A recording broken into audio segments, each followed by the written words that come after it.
দিনাজপুরের হিলিতে নির্মাণের একদিন না পেরোতেই উঠে যাচ্ছে নতুন রাস্তার পিচ। স্থানীয়দের অভিযোগ, ঠিকাদার ও এলজিইডি কর্মকর্তাদের যোগসাজশেই এমন নিম্নমানের কাজ হচ্ছে। তবে ঠিকাদারি প্রতিষ্ঠান বলছে, কার্পেটিংয়ের সময় বৃষ্টির কারণে এ সমস্যা হয়েছে। এদিকে সড়কের কাজে অনিয়ম পেলে ব্যবস্থা নেওয়ার আশ্বাস দিয়েছেন উপজেলা প্রকৌশলী। হিলি প্রতিনিধি আব্দুল আজিজের পাঠানো তথ্যচিত্রে বিস্তারিত জানাচ্ছেন আবরার মাহি।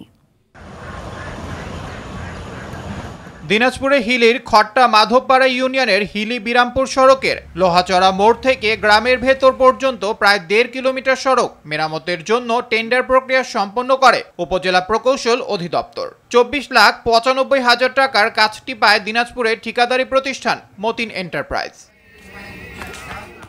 গেল বৃহস্পতিবার সড়ক কার্পেটিং এর কাজ শেষ করে ঠিকাদারি প্রতিষ্ঠান, কিন্তু সড়ক কার্পেটিং এর একদিনের মাথায় সড়কের বিভিন্ন স্থানে ফাটল ধরে উঠে যাচ্ছে কার্পেটিং। স্থানীয়দের আশঙ্কা, এইভাবে চলতে থাকলে শীতকাল আসার আগেই এসব সড়ক চলাচলের অযোগ্য হয়ে পড়বে।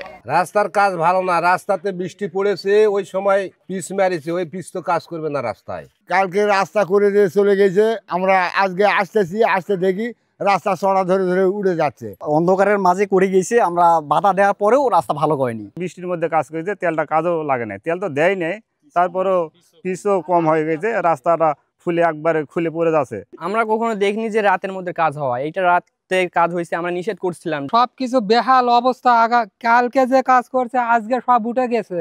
এ বিষয়ে উপজেলা প্রকৌশলী জানান, সড়কের কিছু জায়গায় বৃষ্টির কারণে ফাটল দেখা দিয়েছে, তবে যেসব স্থানে সমস্যা হয়েছে সেখানে পুনরায় কাজ করা হবে।